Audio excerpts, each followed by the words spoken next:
Sir तुम्ही बोलवलं? Yes. मला एक सांग कबड्डी, तू इथे स्पोर्ट्स कोट्यामधनं आलीस ना? होय सर. आणि हेही सांग की तू तिथे गावात कोणता खेळ खेळायचीस? कबड्डी. सर कमळी तिच्या गावात चॅम्पियन होती. नाही, ही गावामध्ये चॅम्पियन वगैरे असेल, पण इथे कॉलेजच्या टीममध्ये तिला जागाही मिळवता आलेली नाही. तेव्हा आता स्पोर्ट्स कोट्यामधनं इथे ॲडमिशन घेऊन देखील ती कॉलेजसाठी काहीच खेळणार नाही आहे, कारण ती मुळात सिलेक्टच झालेली नाही आहे.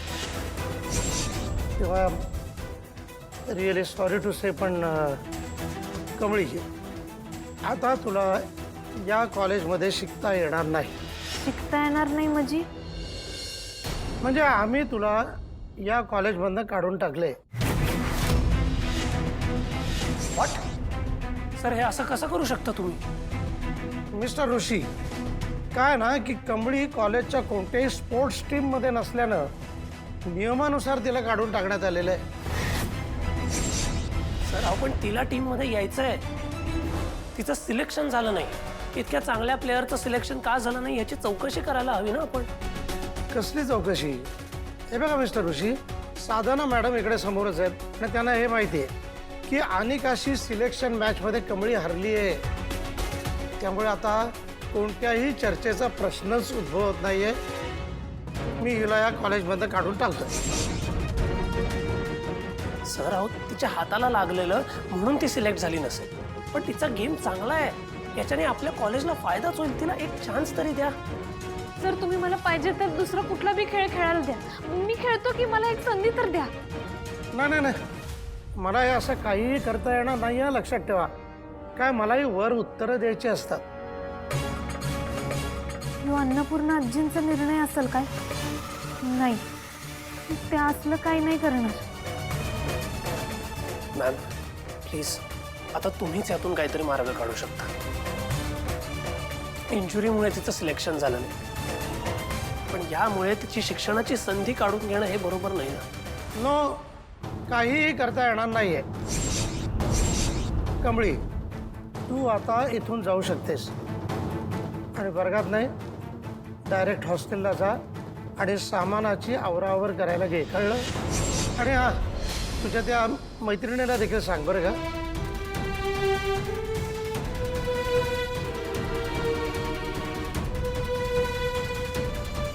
सर यावर आपण जोपर्यंत सोल्युशन काढत नाही तोवर मी इथून बाहेर जाणार नाही.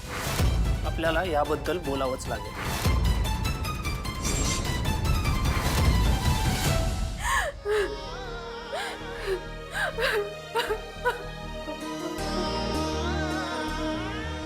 कमळे, काय ग? काय झालं? आपण टीम मध्ये सिलेक्ट नाही झालो म्हणून आपल्याला कॉलेजमधून बाहेर काढलंय ग. काय? अगं असं कसं काढून टाकतील? बिचारी कमळे. That's so sad. तुला कॉलेजच्या बाहेर काढून टाकलं. काल तुला टीमच्या बाहेर काढलं, आज कॉलेजच्या बाहेर काढलं. खूपच वाईट दिवस चाललेत नाही तुझे.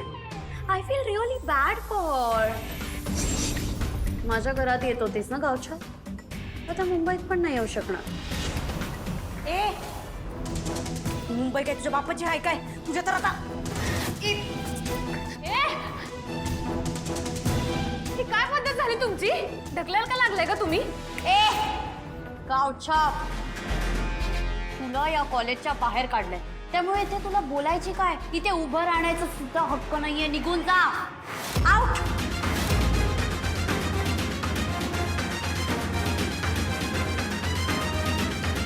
कमी हे घे. कॉलेजमधनं बाहेर जायचं लेटर आहे ना ही. सराव आता मी कुठं जाऊ?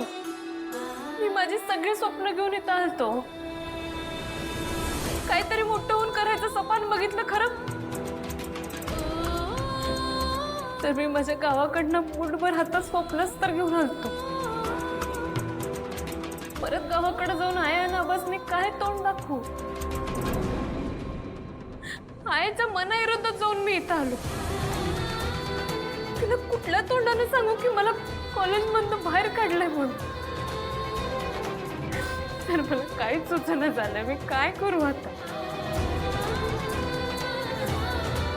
कमळी, आपल्याला जेव्हा काही सुचत नाही तेव्हा एक श्वास घ्यायचा मोठा आणि जे दिलंय ते वाचायचं. म्हणजे मी काय?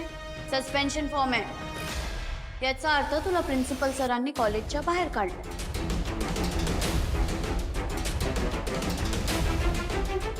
सर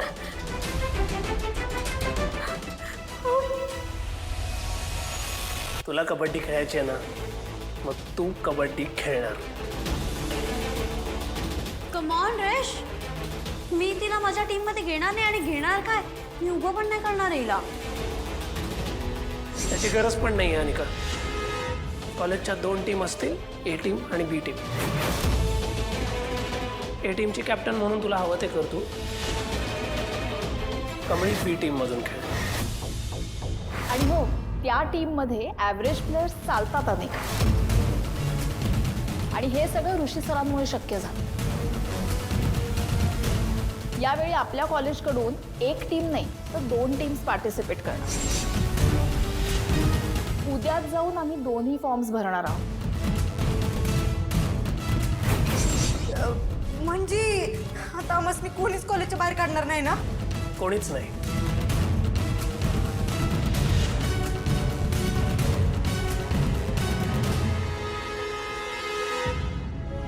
चला, मी येते. कमळे,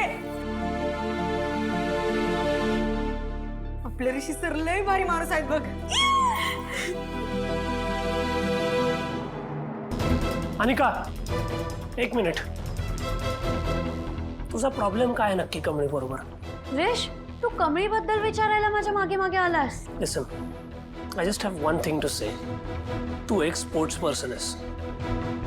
एक किमान अपेक्षा आहे तुझ्याकडनं की तू स्पोर्ट्समॅनशिप दाखवशील. तुझा जो काही राग आहे कमळीबद्दल तो एकीकडे, तो गेम बरोबर मिक्सअप करू नकोस.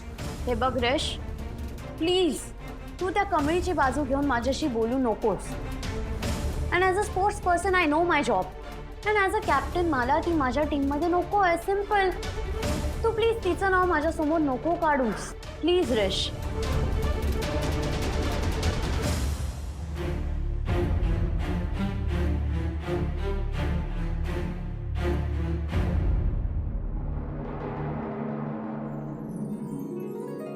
सर, तुम्ही आज जे केलं त्यासाठी खरंच तुमचं लय आभार. Thank you so much. कमळी, मैत्रीत अशी फॉर्मॅलिटी नसते आणायची सारखी. हो, पण मैत्रीत असं सारखंच त्रास देणाऱ्यांना फॉर्मॅलिटी दाखवायला लागते. त्रास? तुला काय वाटतं मला त्रास होतो तुझा? उलट तुझ्यासाठी काही करता आलं तर बरंच वाटतं मला. बघ, मी म्हणलेलं की नाही, आता फक्त त्या माकडीला हरून दाखव. म्हणजे हेच आपलं थँक्यू असेल सरांना. माकडी? हो ती अनिका. हो सॉरी सॉरी. असो, उद्या 12 वाजता फॉर्म भरायचा आहे तर वेळेत या. होय, आम्ही टायमात पोचतो. Bye.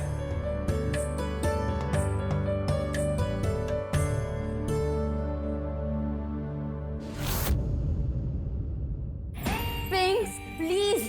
I told you I don't want to talk on that topic. मला नाही बोलायचंय. का कॉल करतेस? I am just. अनिका, बस बस. काय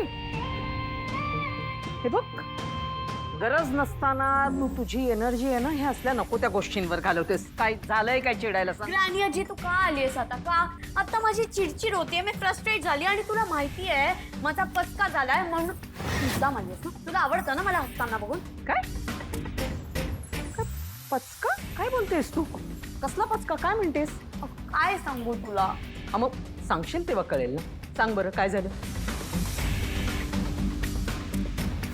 कॉलेजच्या 2 टीम असते, ए टीम आणि बी टीम. ए टीमची कॅप्टन म्हणून तुला हवं ते कर तू. कमळी बी टीम मधून खेळ. काय अर्थ आहे का पण? अरे हे कॉलेज आपले. मग काय? या ना, काय अधिकार आहे हे सगळं ठरवण्याचा? अरे 2-2 टीम खेळवायच्या म्हणजे काही खाऊ आहे का? कॉलेजचे काही पैसे असे वर आलेत ते या सगळ्यांवर उडवण्यासाठी? हे काय नाही, मी बघते आता पुढचं. 1 मिनिट थांब.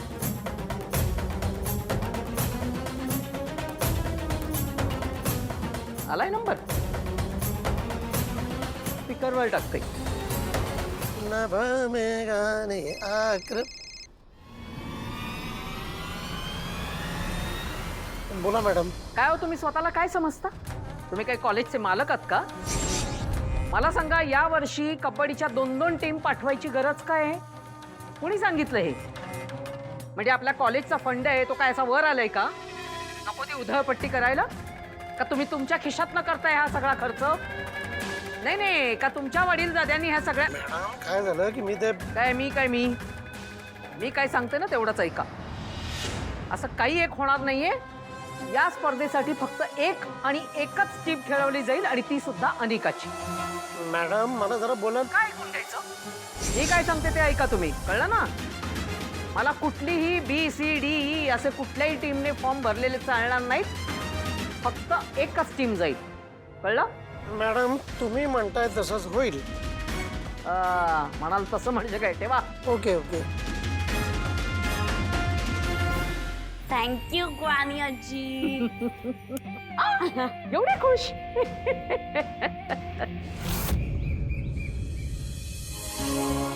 कमळे, आता आपण एकदा बी टीम कडून खेळलो की नाही, मग तू बघच आपल्या टीमच्या पोरीसनी कशा तयार करतो ते. ट्रॉफी तर आपणच घेणार, सुट्टी नॉट. वय मग चल फॉर्म भरून ये. कमलिनी थांबा ना, तुम्हाला बातमी कळली का? कसली बातमी ग? अगं आपली बी टीम कॉम्पिटिशनला पाठवणारच नाहीयेत. हा, कसं कसं नाही पाठवणार? काल तर ऋषी सरांनीच सांगितलं ना बी टीम खेळणार म्हणून. निघे, आपण जाऊन साधना मॅडमला विचारू. थांब, आम्ही विचारून आलो. ऋषी सर, हो आपली दुसरी टीम. हो मी तेच बोलतोय मॅडमशी. ऍक्च्युली मला तर दोन्ही टीम्सनी खेळावं असंच वाटत होतं, पण मी काहीच करू शकत नाहीये. ती ऑर्डर प्रिन्सिपल सरांची आहे, त्यामुळे माझा नाईलाज आहे. Sir principal sir. Sir sir sir sir 1 minute. Sir मला जरा बोलायचं आहे तुमच्याशी. हे बघा मिस्टर ऋषी, तुम्हाला जर का कबड्डीच्या टीम बद्दल काय बोलायचं असेल ना, तर माझ्याकडे अजिबात वेळ नाही. सर असं कसं करू शकता तुम्ही?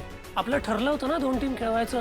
माझं ऐकाल, तुम्ही कल्चरल हेड आहात. स्पोर्ट्स फील्डशी तुमचा काही संबंध नाहीये. अहो सर आपण असा निर्णय का घेतला? वय, काल तर सगळीच तयार झालेली आणि मग असं अचानक काय झालं? हे बघा नीलांबरी, सगळे निर्णय मी एकटा घेत नसतो. काही निर्णय कमिटी घेत असते आणि मुळात सगळ्याचं स्पष्टीकरण द्यायला मी बांधील नाही. साधना मॅडम, इकडे बोलण्यात वेळ घालवू नका, जरा कामाला लागा. चला. डोंट वरी, मी करतो काय ते. सर नाही, नको. तुम्ही किती करणार आमच्यासाठी? कदाचित आमच्या नशिबातच ही कबड्डीची स्पर्धा खेळणं नाही असंच समजायचं. कमळे, कमळे कमळे थांबा सर. आता तिला बोलून काय बी उपयोग नाही. चिडली की तिला एकटं बसायला लागतं. जरा डोकं शांत झालं की ती स्वतःहूनच येईल बोलायला. प्रिन्सिपल सरांनी असा डिसिजन का घेतला माहिती नाही, पण कमळी ही मॅच खेळलीच पाहिजे.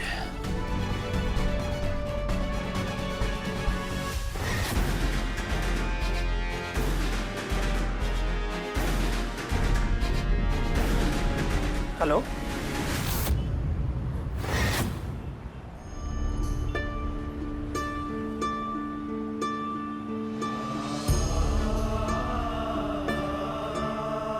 महाराज, तुम्ही खरंच लय महान आहे सर. तुमच्या समोर एवढी संकट आली तरी तुम्ही जिद्दीने सगळ्यावर मात केली. तुमच्या या सगळ्या गोष्टी ऐकून मी मोठी झाली. आणि आता बघा की सगळं हारल्यावानी वाटतंय. हातपाय गळून गेल्यावानी वाटतंय. काय करू काहीच कळना. एक संकट संपलं की दुसरं येतंय. पुण्यांदा किती वेळा उभं राहायचं महाराज?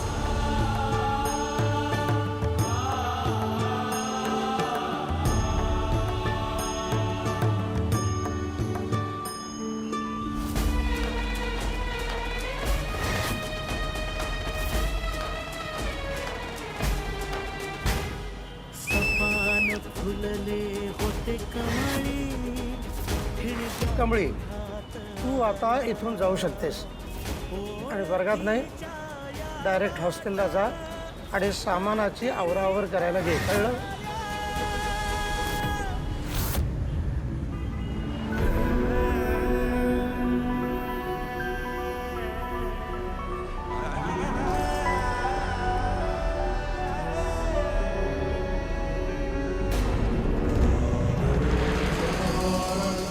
आजोबा आजोबा काय होतंय तुम्हासनी?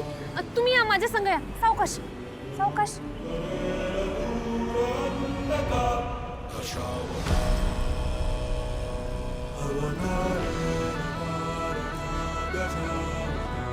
सावकाश.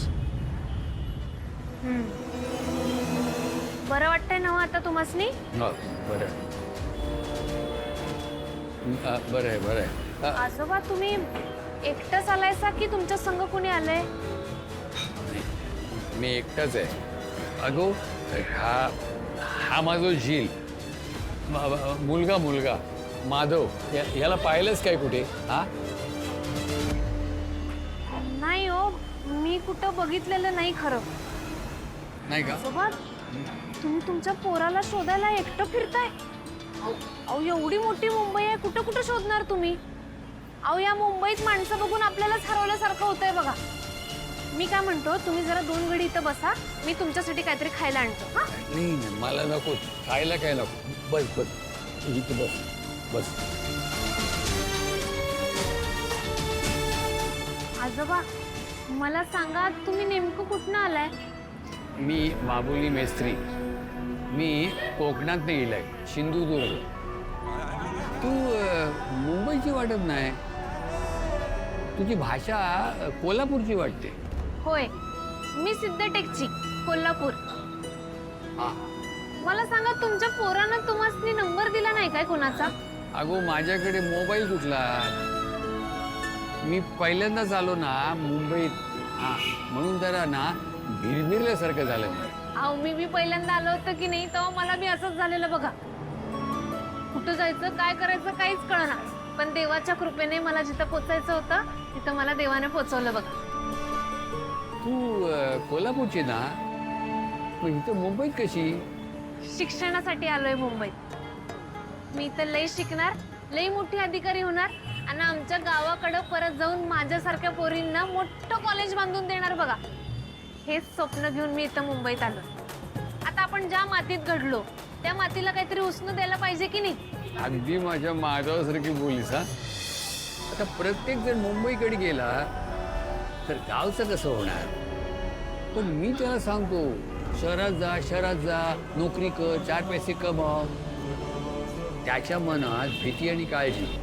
मी त्याला मुंबईत पाठवून दशावताराची वेडापायी एकटाच भिरभिरत राहीन रात्री अपरात्री. माझ्या या वयात दशावतार नको म्हणून सांगतो तुला. दशावतार म्हणजे माझा श्वास. श्वासाशिवाय जगता येईल कसा?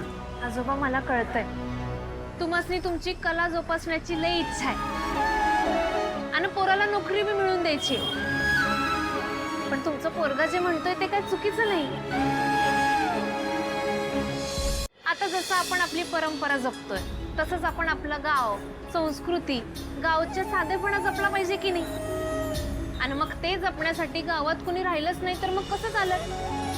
आता मला सांग, तुम्ही कधी असा विचार केलाय का की मी माझं गाव सोडून जातो, माझं दशावतार सोडून मुंबईला जातो?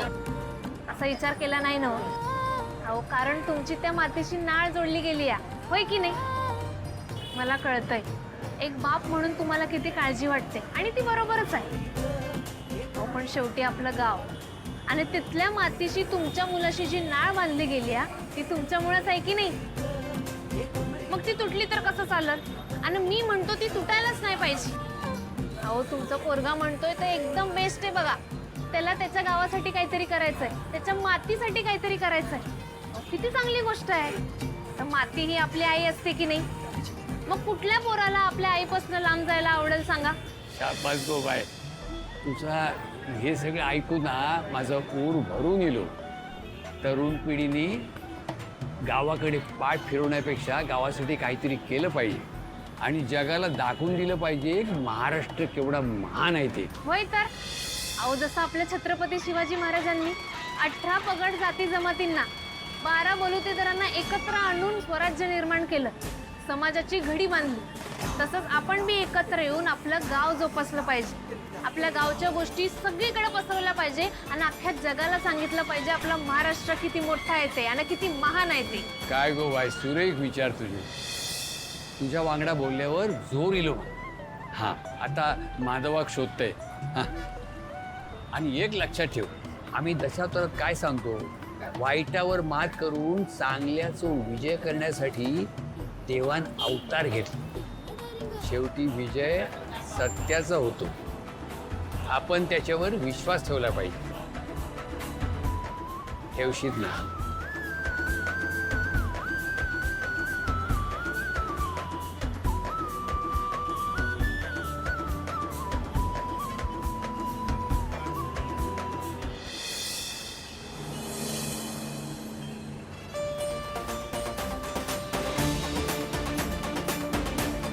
आता कुणीतरी मार्ग मला नक्कीच दाखवेल. आता हरायचं नाही, लढायचं. जय भवानी.